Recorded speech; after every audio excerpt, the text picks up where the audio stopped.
Okay. Atëherë besoj se jemi gati të fillojmë. Edhe një herë shumë faleminderit gjithëve që keni ardhur sot në këtë webinar informues për freelancing. Freelancing dhe soft skills në fakt është kursin që ne bëjmë dhe ky webinar është një webinar informativ. Pra qëllimi ka qenë për ata që kanë interes e para një herë të dinë se si funksionon pjesa e freelancing, të ketë mundësi që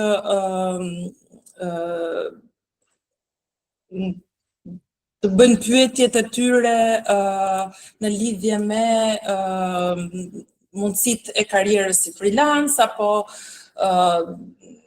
cilat janë aspektet pozitive, negative, çfarë mundësish të ofron një karrierë freelance, sidomos nëse sot në kohën e digitalizuar dhe të qindra mirave mundësive që janë për punën online.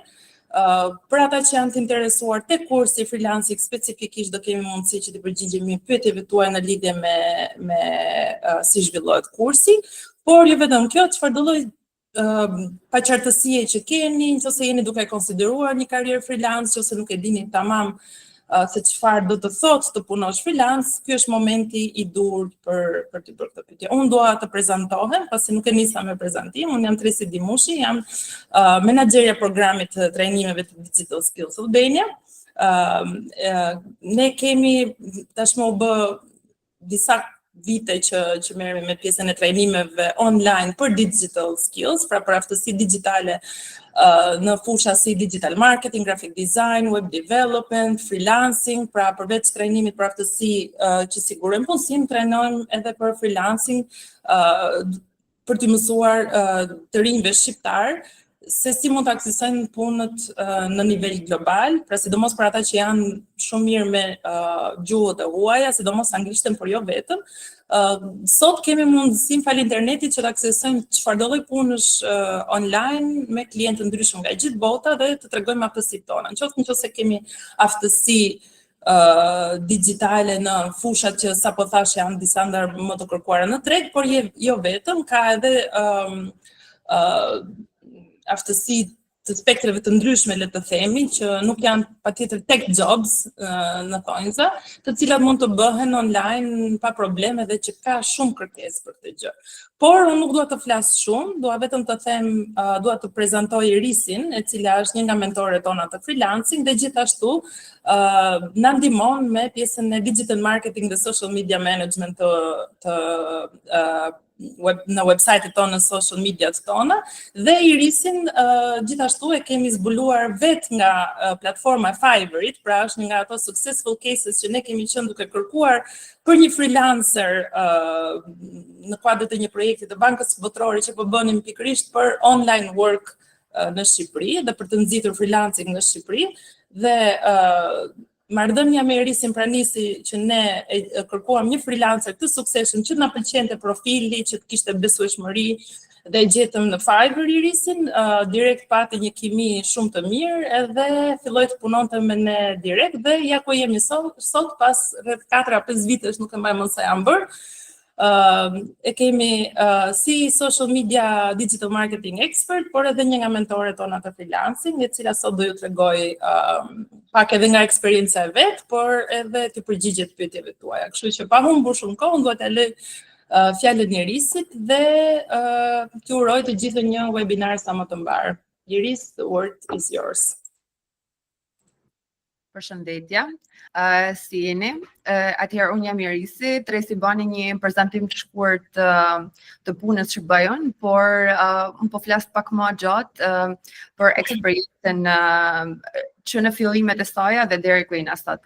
Unë ka rreth 6 vite, 7 vite që merrem me pjesën e digital marketing dhe social media, por fillimet ishin një tjetër nivel. Domethënë, në momentin kur fillova pjesën e freelancing, ishte po momenti kur kjo aftësi, po themi, ose kjo mënyrë pune ishte shumë e re në Shqipëri. Fakti që ishte shumë e re, kishte sfida ishte shumë e madhe. Sot ne kena mundësi për me pas informacion shumë të plot për sa i përket freelancing, por akoma përballna me pyetjen ç'a është freelancing, edhe a është freelancing një ofertë pune. Kjo në fakt është problematika që hasim çdo ditë, sepse kemi çdo ditë kontakte me njerëz që mendojnë akoma që freelancing është një ofertë pune, por në fakt freelancing nuk është një ofertë pune, është një mënyrë e të punuarit. Kjo erdhi në fakt në momentin kur filloi pandemia, u shfaq më tepër, freelancing ishte aty, thjesht ne nuk e kishim zbulu akoma. Gjithnjë më tepër edhe tregu shqiptar, sepse në Amerikë ishte më e njoftun, në Europë gjithashtu, por në Shqipëri erdhi seriously. Edhe momenti kur fillova punën si freelance, erdhi pas pothuajse 4-5 muajsh tentativa çdo ditë për të kapur ofertën e parë të punës. Domethënë kjo ishte sfida e parë. Pa llogarit pjesën e besueshmërisë në thojza që ne kishim për mënyrën e të punumit si freelancer. Domethënë nuk ishte mënyra standarde që ishim mësu, edhe kishim ato dyshimet e para që a funksionon, a arrinti me gjeneru të ardhura online, thjesht duke përdorur një laptop. Edhe në fakt doli që ishte vërtet, po mund ta bësh dhe mund të bësh punë nga më të ndryshme, thjesht duke përdorur një laptop, pra thjesht duke punuar si freelancer. Atë lindi edhe bashkëpunimi me Tresin, me projektet atëherë fillunen edhe vazhdunen edhe ja ku jena sot mas 4 vitesh, vazhdojmë suksesshëm duke trajnuar të rinj dhe të reja në fushën e aftësive digjitale. Ka gjithnjë interes, ka gjithnjë dëshirë për të mësu, jo thjesht për me ka një social media manager dhe një digital marketing, por edhe për aftësi tjera. Të punumit freelancer nuk ka kufizime. Kjo është e mira asaj. Domethënë, si freelancer ti mundesh me bë punë nga më të ndryshme. Duke filluar që nga pjesa digjitale, po themi pjesa social medias, ku merresh me Instagramin, Facebookun, të në rrjetet sociale, krijimin e kontentit, me pjesën e webit, po kaluat herë në profesione të ndryshme me data entry, data analyze, domethënë ju mund ta gjeni veten në çfarë do lloj fushet. Po kaloj pak në fillimet e mia, ku unë studiova për financë kontabilitet. Edhe sot, mas 7-8 vitesh jam duke punu në marketing, në digital marketing dhe social media. Domethënë, po themi janë 2 degë diametralisht të kundërta. Këtë e them si parantezë që secili prej jush mos më kufizu tek dega që keni studiu, edhe tek aftësitë që mendoni se nuk i keni. Ti je një freelancer, ti mund ta mësosh ta bësh si punë me disa aftësi të ndryshme. Për shembull, mund të mësosh të menaxhosh një rrjet social, mund të mësosh të krijosh content, mund të mësosh të hedhësh dhëna, mund të mësosh të analizosh ato. Domethënë, ideja është që freelancing nuk ka kufizime. Edhe tema sotme, pse të gjithë duan të bëhen freelancer, erdhi si pasojë e kërkesës që kishim për të mësuar më tepër. Domethënë, është një treg i pafundëm dhe janë kaq shumë të rinj që duan të punojnë online, duan të jenë freelancer, edhe për mënyrën se si tash e shohin punën. Me kalimin e kohës ka ardhur një koncept kriteri për mënyrën se si e shohin punën. Sot njerëzit janë më të prirën për me bë punën që kanë dëshirë me bë, kanë qejf të kenë më shumë lirshmëri, kanë qejf që ndërkohë që punojnë edhe gjenerojnë të ardhura me kanë gjithmonë edhe afër familjes, edhe tu i përfshitet në këto dëshira, ti jesh një freelancer, ta jep mundësinë që me i bë të tana. Nuk është puna më thjesht e mundshme, duhet me ditë se si çdo punë ka edhe sfidat e veta, por është një ndër punë që na jep mundësinë për me i kriju këtë facilitet e vetit. E kam filluar me një quote, po themi, e cila është gjeneru nga ChatGPT. Jo rastësisht është gjeneruar nga ChatGPT, për faktin se çdo ditë në kohën kur kena filluar ne freelancing, dhe kena filluar më marrë me social media, informacioni që kena pas, ka kanë shumë e kufizuar edhe puna që ne kena pas me bë, koken shumë më vështirë. Sot ti mund të bësh një profesion edhe thjesht duke përdor artificial intelligence. Është një mjet që nuk duhet ta nënvlerësojmë në asnjë moment. Artificial intelligence është gjithkund dhe platformat të tilla si ChatGPT na ndihmojnë në çdo lloj dege, në çdo lloj fushë, në çdo lloj profesioni. Freelancing nuk është thjesht një mënyrë për të punuar, është një mënyrë për të jetuar sipas kushteve tuaja. Dhe është kjo pikërisht që thash edhe më parë. Sot kena dëshirë me bësh shumë gjëra, kena dëshirë me ofru vetit disa dëshira, disa gjëra që ndoshta para disa kohësh thjesht I kena neglizhu, por me kalimin e kohës po I shohim gjëra të ndryshe. Jo vetëm unë, jo vetëm të rinjt, por të gjithë. Nëse shohim statistikat, ka një rritje të jashtëzakonshme të personave që kanë hek dorë nga punët 9 to 5, siç quhen, ose punët në zyrë, edhe janë rikthyer tek puna si freelancer. Të punosh si freelancer mjafton ta marrësh laptopin në vetëm, kesh internet edhe kudo ti mundesh me gjeneru të ardhura. Atëherë do shohim pak disa pika pse të gjithë duan të bëhen freelancer, pse të gjithë duan të punojnë online. Ka fleksibilitet. Mund të punosh në orare që të përshtaten, mund të udhëtosh, të kujdesesh për familjen, të studiosh etj. Po është e vërtetë që mund të punosh në orare që ti ke dëshirë, por kjo nuk të jep, domethënë, sepse shpesh herë keq kuptohet me idenë që ti mund të punosh 1 orë, 2 orë, por në fakt ti thjesht e zgjedh vetë kohën që do t'ja dedikosh asaj. Nuk është si freelancer ti do punosh më pak, sepse siç dihet gjithmonë, nëse ti punon pak, do gjenerosh pak të ardhura. Nëse do arrish të kapsh klientë të ndryshëm, të ardhurat do të jenë më të mëdha. Dhe ti automatikisht krijon një portfol më të madh për punë që të rrisin pastaj vizibilitetin për të kapur projekte të ndryshme. Mund të udhëtosh, të kujdesesh për familjen dhe të studiosh. Sidomos për studentët. Kryesisht studentët që shkojnë jashtë, studentët që lëvizin, që kanë nevojë për të ardhura shtesë, mund të gjejnë një skill ose diçka që lidhet ndoshta me degën që po studiojnë, mund të gjejnë një aftësi që lidhet me menaxhimin e rrjeteve sociale, një platformë specifike dhe ta shfrytëzojnë për të gjeneruar të ardhura ndërkohë që bëjnë edhe diçka shtesë. Pavarësia financiare. Në momentin që ti je një freelancer dhe vendos të ofrosh një shërbim të caktuar, çmimi që ti vendos është I yti dhe domethënë e ti e vendos në bazë të kritereve tua. Mund të luash me çmimet, mund të marrësh projekte të ndryshme, domethënë nuk ka kufizim. Ti mund të punosh edhe me 4-5 projekte njëkohësisht. Duke punuar me 4-5 projekte njëkohësisht, ndërkohë që ndryshe puna në një ambient tjetër nuk do ta lejonte. Sidomos jo vetëm në Shqipëri, por kudo, mund të ku ti regjistrohesh me një lloj kontrate në zyrë, në kompani, është e vështirë që të lejojnë që ti të bësh një punë ndërkohë që po bën punën e tyre. Kjo për shumë arsye, prandaj pjesa më e madhe zgjedhin që të punojnë si freelancer dhe thjesht mjafton që marrëdhënia jote me klientin të jetë e saktë, të jetë korrekte, ti të dërgosh punën që ai të ka kërkuar dhe atij nuk I intereson në asnjë moment se me sa persona njëkohësisht po punon ti. Kjo është edhe një nga avantazhet e të qenurit freelancer. Tregu global është I hapur. E theksova edhe në fillim që freelancing si mënyra e punuarit nuk ka qenë risi në vendet si Shtetet e Bashkuara të Amerikës apo Evropa, por në Shqipëri ishte. Kjo në fakt na jep mundësi që të punojmë me biznese dhe me kompani nga gjithë bota. Freelancing ose platformat e freelancing, nuk e din nëse keni njohuri për Fiverr ose Upwork, por këto janë 2 platformat më të rëndësishme ku pjesa më e madhe zgjedhin të punojnë.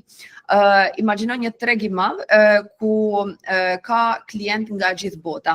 Aty mund të punosh me kompani, me biznese, kudo që ndodhesh.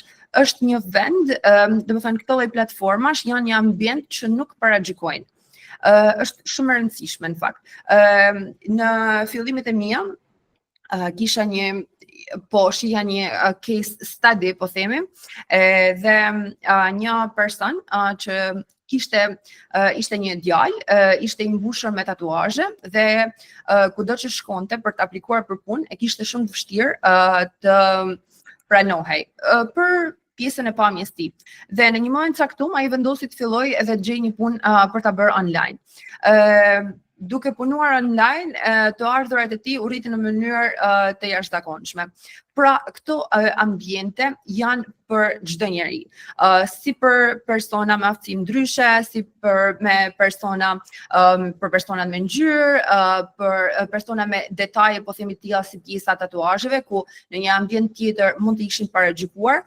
Në këto lloj environment si Fiverr, Upwork nuk ka rëndësi asgjë. Nuk ka rëndësi as pse je shqiptar, sepse ne do shohim pas pak në platformën e Fiverrit. Nëse bëjmë një kontroll të vogël, shohim që ka jashtëzakonisht shumë seller që janë shqiptar. Aty ishte në fakt edhe platforma nëpërmjet të cilës ne bëm këtë profile matching me Tresin. Një tjetër arsye pse të gjithë duan të fillojnë të punojnë online është sepse mund të fillosh shumë thjesht. Mjafton laptop dhe internet dhe normalisht pak udhëzim nga ne. Është një punë jashtëzakonisht shumë e bukur, është një punë që të jep të gjitha këto lloj benefitesh, por është e rëndësishme që të keni guidën e duhur. Fillimet e mia kanë pas pak ndikim një trajnimi shumë të vogël, por pjesa kryesore ishte self-made. Duke qenë self-made, edhe gabimet kanë qenë të pranishme, rruga ka qenë pak më e vështirë, se sa do të kishte kënd nëse do të kisha pas një mentor që do të ishte fokusuar te unë për të mësuar gjanat ashtu siç janë. Kjo ka qenë një ndër problematikat, po themi, ose sfidat që kam hasur në fillim. Me kalimin e kohës, në momentin kur fillova dhe ti je mentore e studentëve dhe shpjegimi që po i baja secilit nëpërmjet çdo lloj pyetje që ata kishin, po thosha me veti që do të kisha dashur më pas edhe unë kur kam filluar, sepse gjanat janë sot më të thjeshta, i kupton shumë më mirë, hin pak më i sigurt tek këto lloj platformash, domethënë e ke bazën shumë të fortë. Kur domethënë me kalimin e kohës shumë gjëra kanë ndryshuar, jo thjesht kjo pjesë. Për shembull, platformat si Fiverr dhe Upwork kanë një upgrade ditë mas dite. Është shumë më e thjeshtë sot për me gjetë klienta se para 5 vitesh, para 6 vitesh. Sot domethënë është krijuar edhe një profile matching që ta ofron platforma vetë, domethënë ti nuk ke nevojë që ta kërkosh çdo ditë punën, sepse në një moment caktuar vjen puna tek ti. Edhe ajo që prek me qenë fillim, që ishte bëjmë punën që dëshirojmë, është rrit jashtëzakonisht shumë dëshira, nevoja për të bërë punën që ne dëshirojmë, për të marrë kënaqësi nga puna që bëjmë. Është problem nëse puna kthehet në stres, kthehet në ankth dhe shumë po zgjedhin që bëjnë diçka tjetër, që ndoshta në fillim nuk ka atë benefitin e madh, por që të paktën të jep një kënaqësi.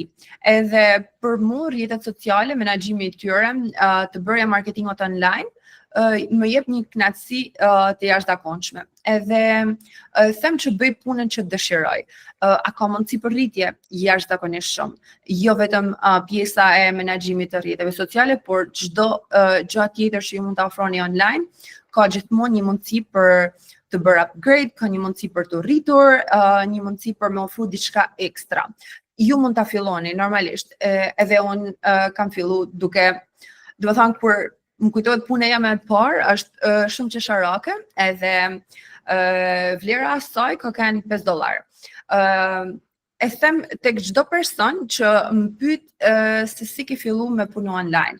Puna parë ka qenë $5 edhe një pjesë të $5 e merrte platforma në vetvete. Qëllimi im ishte thjesht të bësha diçka edhe të krijoja pak vizibilitet aty. Nuk kisha atë manin që direkt me arrit me shifrat mëdha, sepse unë nuk kisha asnjë portofol të jashtëzakonshëm. Ishin gjëra shumë bazike që unë kisha filluar me mësu gradualisht, por ishte ajo punë e parë që mbani me kriju një marrëdhënie me një klient që zgjati 2 vite. Edhe gjatë aty në 2 vite ka një rritje të jashtëzakonshme. Domethënë ideja është që del gjithmonë një person që beson tek ju edhe që ta jep mundësinë që ti më bëj diçka edhe më rrit masanajna gradualisht. Problemet që sot pjesa më mollëhasin është sepse nuk din ku të aplikojnë, nuk din çfarë aftësish duhen, edhe kanë frikë nga mosmarrja e klientit të parë. Sot në fakt po themi nga dembelizmi nuk din ku të aplikojnë, sepse me një search të vogël edhe me të gjitha këto platforma që janë aktualisht, gjejmë jashtëzakonisht punë online. Sot janë rrit gjithmonë edhe më tepër kërkesat për me bë punë të ndryshme online, punë nga shtëpia ose punë që kërkojnë part-time, po themi, ndaj nuk është më një problem ose nuk është më mungesë tregut. Nuk din çfarë aftësish duhen. Atëherë pjesa aftësive, pak e gjeni mërna vedit, pak e venosni ju se çfarë doni me bë.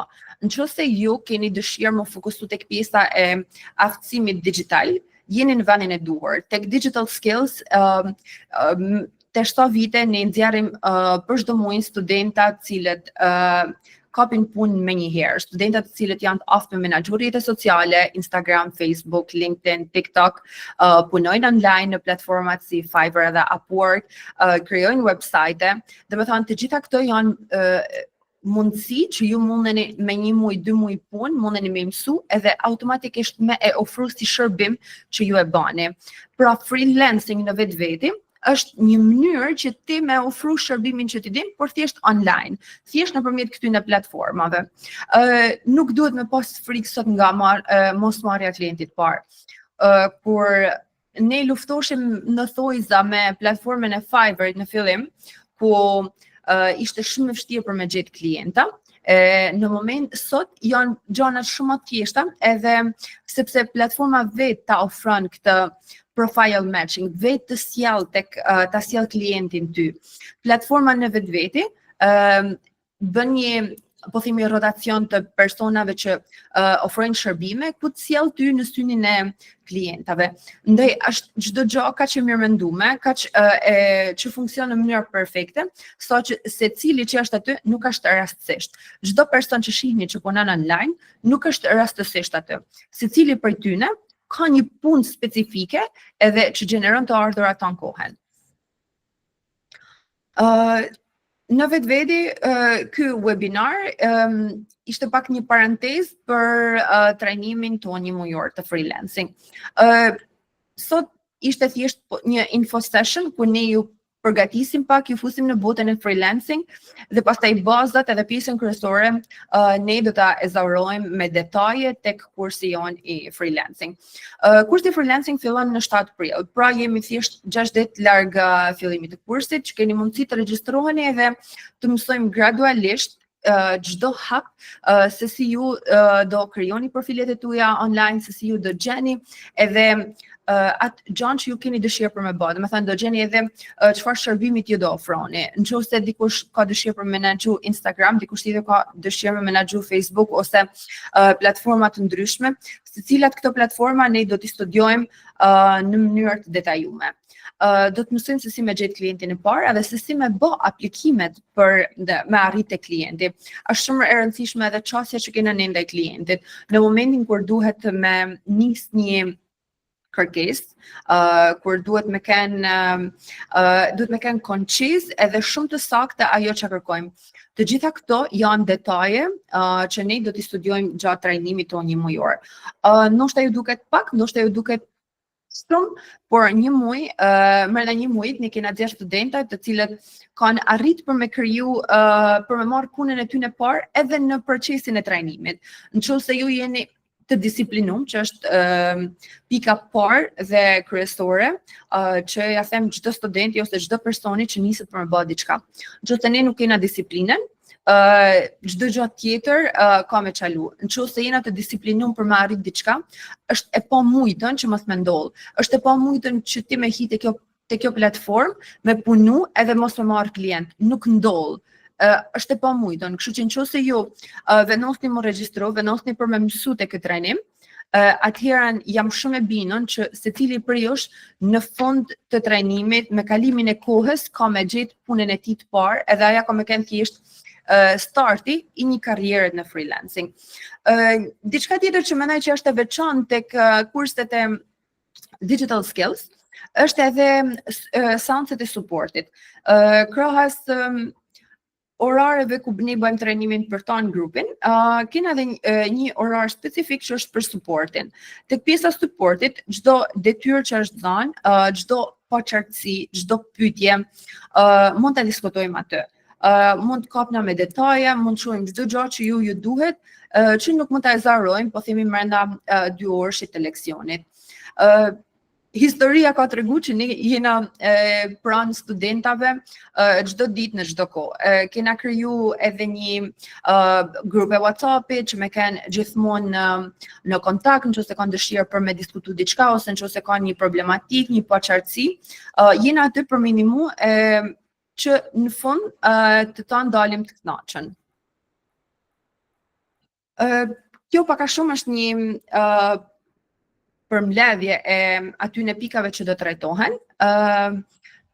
Tematikat mëgjërësisht normalisht do t'i diskutojmë tek trajnimi. E theksoj që data e fillimit është më 7 prill, edhe grupet po mushen shumë shpejt, ky ishte webinari i fundit përpara fillimit. Tash kena pjesën e pyetjeve që nëse keni një pyetje, një paqartësi, diçka që doni me diskutu, e shohim bashkë. Iris, të kjo pjesë mund të ndihmoj edhe unë, meqense kam ndjekur pak pyetjet, por kam edhe pyetje që na kanë dërguar student të interesuar që nuk mundën të ishin dot në webinar sot, kështu që mund t'i trajtojmë edhe ato. Thjesht edhe një herë për ta bërë wrap up ato çka the dhe ti vet. Kjo ishte një prezantim i shkurtër rreth gjysore, pasi nuk donim ta bënim shumë të gjatë, mos t'i ngarkonim të gjithë me informacion. Por më shumë për të kuptuar çfarë është freelancing edhe çfarë nuk kupton. Ndoshta mund ta bësh ta heqësh prezantimin, më duket sikur ngarkohet screeni. Atëre, 2 sekonda, që t'jemi të dyja këtu. Atëre, pyetja nga Matilda e para, sa kohë zgjat kursi, pagesë sa është, sa herë një javë është e parashikuar. Atëre, kursi zgjat rreth 1 muaj, diku më shumë, diku më pak, por rreth 1 muaj në varësi edhe se si ecin studentët, pasi ne kemi kuptuar që 1 muaj është koha e përshtatshme, siç e tha edhe Irisi, për të mësuar 2 platforma kryesore, ka shumë platforma freelancing në fakt në treg, por në momentin që mësohet Fiverr dhe Upwork, zëre se i di të gjitha, sepse pak a shumë kështu funksionojnë edhe platformat e tjera, dhe këto janë ato, le të themi, që kanë më shumë punë edhe për fillestar, edhe për persona mesatar, por edhe për eksperta. Ndërkohë për eksperta ka platforma të tjera që janë edhe me pagesë dhe pak më ekskluzive, po për dikë që do t'i futet freelancing për herë të parë, Fiverr dhe Upwork janë 2 platformat që para preferohen. Kështu që për 1 muaj që zgjat kursi, mësohen këto 2 platforma. Gjatë kohës që mësojnë platforma, jepen edhe detyra, për shembull si të ngrini profilin tuaj, portofolin si të ndërtoni, si të ofroni shërbimet tuaja në këto paketat e çmimeve. Ndjes, pasi ju për një çmim, për një paketë bazike, për një punë që do ju hajë 2 ditë kohë, vini një çmim më të ulët, për një punë që mund të zgjasë 1 javë kohë dhe që kërkon për shembull rishikime, pak më shumë mundim, vini një çmim pak më të lartë dhe pastaj punë pak më substanciale që kërkon akoma dhe më shumë angazhim nga ana juaj, është më lodhshme, kërkon më shumë kohë, më shumë reviews, rishikime etj. Me radhë, vendoset një çmim i lartë. Pra ka disa lloj paketash çmimet, Fiverr funksionon ndryshe, Upwork funksionon ndryshe, prandaj le të themi që kemi zgjedhur këto 2 platforma si ato që janë më kryesoret, edhe besoj që do mbeteni të kënaqur, domethënë, shumica këto përdorin edhe kur kuptohen këto, kuptohen të gjitha. Ndërkohë, siç thash, jepen detyra dhe në seancat e suportit, të cilat Merita Matilda, më fal, ka pyetur më pas nëse kanë kosto shtesë. Jo, nuk kanë kosto shtesë. Pra ne pjesë të kursit 1 mujor kemi seancat që zhvillohen për të përgjigjur Matildës dhe besoj edhe ju të tjerëve që keni interes. Janë 3 herë në javë, pra ne i bëjmë 3 herë në javë nga 2 orë gjatë mbasdites. Orari është zakonisht 6 me 8, pra si kemi vënë re që ky është orari që më i kërkuar dhe ai që funksionon më shumë, duke qenë se shumë student, pra shumë pjesëmarrës të kurseve tona që na ndjekin janë ose student në universitet që mbarojnë mësimet mbasdite, ose janë persona që janë në punë, mbyllin punën për shembull në 4, në 5 edhe orari 6 me 8 le të themi funksionon për shumicën, ndërkohë çdo ditë të javës në orarin e mbrëmjes, çdo ditë të javës nga hëna deri në të premte kemi dhe 1 orë suport ku mentorët, në këtë rast i risi, pasi kemi dhe mentorë të tjerë, prandaj e them mentorët shumës, pasi të njëjtën logjik ndjekim dhe me kurset e tjera, që përveç 3 ditëve të javës që janë leksionet live, pra kur ju futeni me grupin, me mentorin, dhe seanca zhvillohet live, seancat e suportit janë të përditshme, po janë opsionale. Pra, çfarë do të thotë? Do të thotë se ju nuk e keni me detyrim për të futur në këto seancat e suportit, por nëse keni nevojë, mentoria, në këtë rast i risi, qëndron në dispozicion dhe ju i kërkoni, të lutem futesh dot në seancën e suportit, dhe i risi është aty për t'ju mentoruar, qoftë 1-1, pra nëse është një person që kërkon ndihmë dhe futet direkt me i risin, qoftë nëse janë 2-3 veta që kërkojnë asistencë specifike për një çështje të caktuar në atë orar, atëherë mund të shfrytëzohen orët e suportit. Pra orët e suportit i kemi vendosur më vete në mënyrë që të merremi me gjëra specifike që jo që nuk janë pjesë të leksioneve, po leksioni ka atë kohën e vet që duhet të ezaurohet edhe grupi të mos mbahet peng, le të themi, kurse ata që kanë dëshirë të merren me diçka specifike, të pyesin për një problem specifik që mund të kenë hasur, atëherë shfrytëzohet pjesa e suportit që nuk ka kosto shtesë. Ndërkohë, kostoja e kursit, meqense ka pyetur Matilda, është momentalisht e kemi në ofertë, është 130 euro, nga kosta e zakonshme që është 150 euro. Dhe zakonisht ne ofrojmë edhe opsionin për të paguar me dy këste. Për këtë gjë mund të na kontaktoni edhe në social media apo numrin tonë të telefonit për të lidhur me pjesën e financial arrangements. Dhe në fund fare ofrojmë edhe certifikim për freelancing dhe soft skills. Normalisht freelancing është, siç e tha dhe Irisi, është një metodë të punuari, do të thënë është aftësi që të ndihmon ty të mirë menaxhosh projektet e tua, po nuk është për shembull një aftësi siç është të thuash që jam një social media manager apo graphic designer. Le të themi që është një aftësi prapë që futet te pjesa e soft skillsave dhe skillsave të mënyrës se si ti punon dhe menaxhon projektet e tua, punët e tua. Por gjithsesi ne ofrojmë certifikime edhe për këtë pjesë. Kemi një pyetje, bazosit punohet me këta, besoj e ka për personat, klientët e huaj. Po, kështu që ndoshta këtu Iris mund ta shpjegosh pak edhe ti më në detaj. Po, te kjo nuk e di nëse dikush tjetër ka dëshirë të bëjë ndonjë pyetje.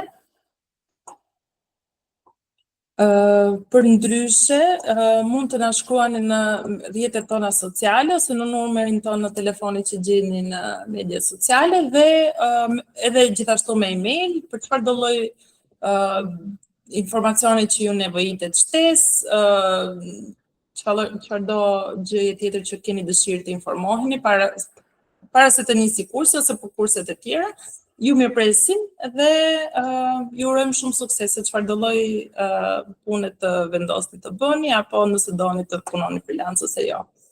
Faleminderit edhe një herë për prezencën tuaj dhe faleminderit edhe Irisit për prezantimin. Shumë faleminderit. Gjithë mirat. Mirëpafshim. Çika Besarta. Sa bëj. Ke ndonjë pyetje? Apo ka qenë padashe? Ndoshta ka shtypur padashe, Besarta? Padashe, okay. Mirë. Atëherë gjithë mirat edhe një herë, mirëpafshim.